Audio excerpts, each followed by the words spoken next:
advance, but was defeated by all three.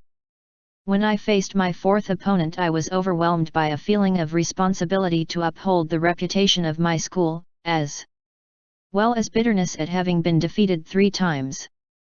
I was desperate. Without thinking, I instinctively leapt at my adversary and then returned to my place, not knowing whether I had won or lost. Later I was told by a friend that I had achieved a splendid victory. My fifth opponent, who was by far the strongest, I defeated in the same way.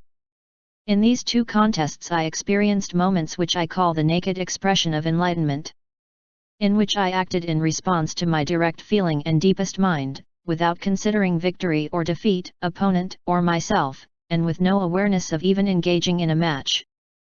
Faced with a situation involving life or death, one can act instantly, intuitively, free from illusion or discrimination, and yet not be in a trance.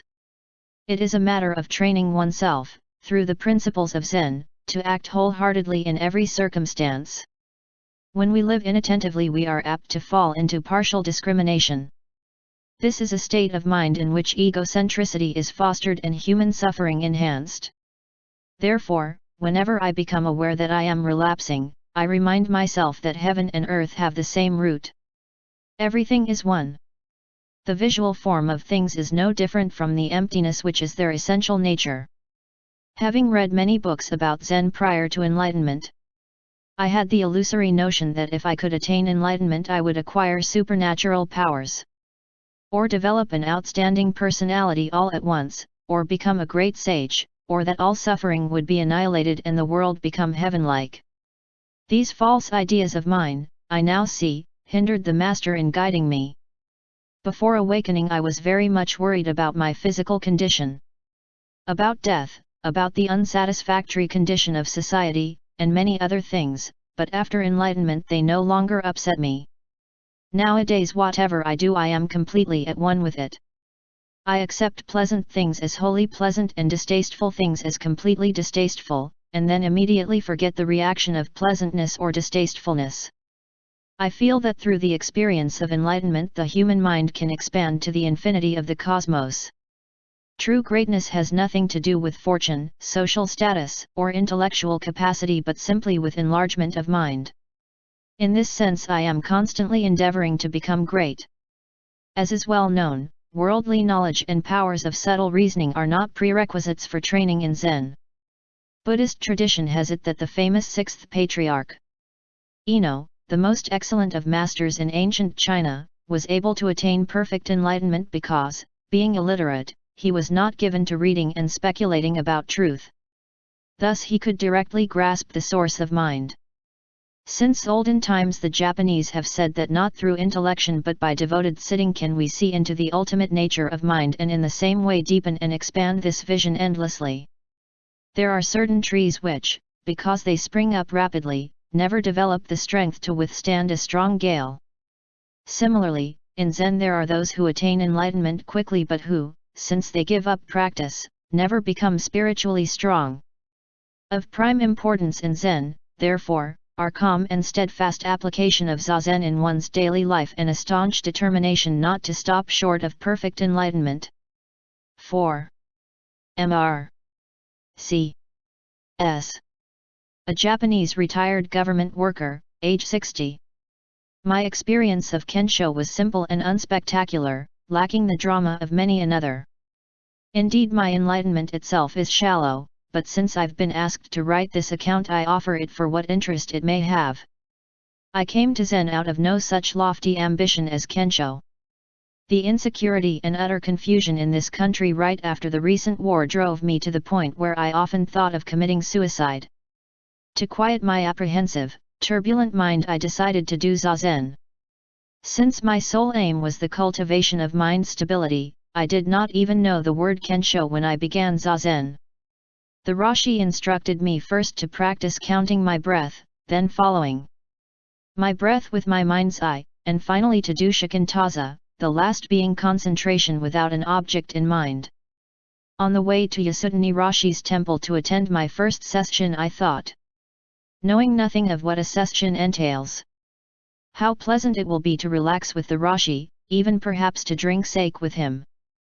It was dusk when I got to the temple, and all I could hear were the sounds of the bush warbler and the trickle of water from a broken pipe. I could see bluish-green bamboo in the grove and the red blooms of the camellia. The surroundings, at once serene and beautiful, affected me profoundly. I had brought several books with me and beamed in anticipation of being able to read quietly during the session and to compose poems inspired by all this natural beauty. But when the session began the following day, it turned out to be something I had never imagined. It was, as a matter of fact, torture. It so happens that several of the joints of my legs are permanently stiff from 2 automobile accidents. This, together with the fact that I was almost 60 at the time, made sitting with my legs crossed in the lotus posture excruciating. Still, thinking about it afterward, I know that whatever I gained came to me through this pain. I experienced the worst pain in my legs at dawn of the second day. Feeling that death itself could not be worse, I told myself, all this pain comes from Zazen, and you can escape it if you wish.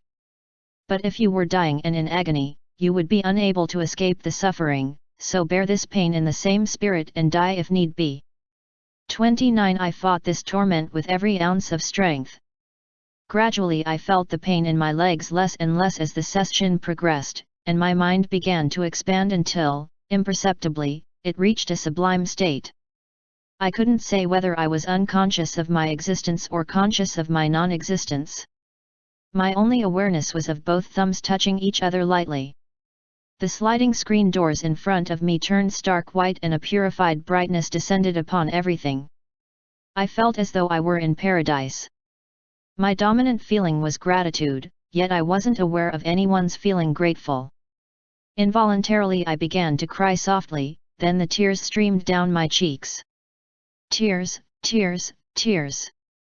A veritable river of tears. Even as I sat before the bell awaiting my turn to go before the Rashi, I couldn't control my silly sobbing. I was ashamed of showing a tear-stained face to the Rashi, believing that tears were no part of Zazen, and after a strong effort managed to control the weeping. After the session I mentioned this crying episode to the Rashi. He told me that while I hadn't yet reached the point of Kensho, nevertheless I had attained a significant degree of ego attrition, of which this crying was an indication. This I was happy to hear, and on that note ended my first session. With this experience I knew I had established the basis for transforming my life. It is often said that Zen is not theory but practice. The truth of this was unmistakably brought home to me. Sitting in solitude like a mountain. This alone is required. With this first session there grew within me a resolve to cultivate and deepen what I had barely tasted in order to acquire the equanimity so essential to cope with the confusions of this troubled world. By practicing Zazen according to the Rashi's instructions, my powers of concentration steadily grew stronger, and each day became a day of thanks.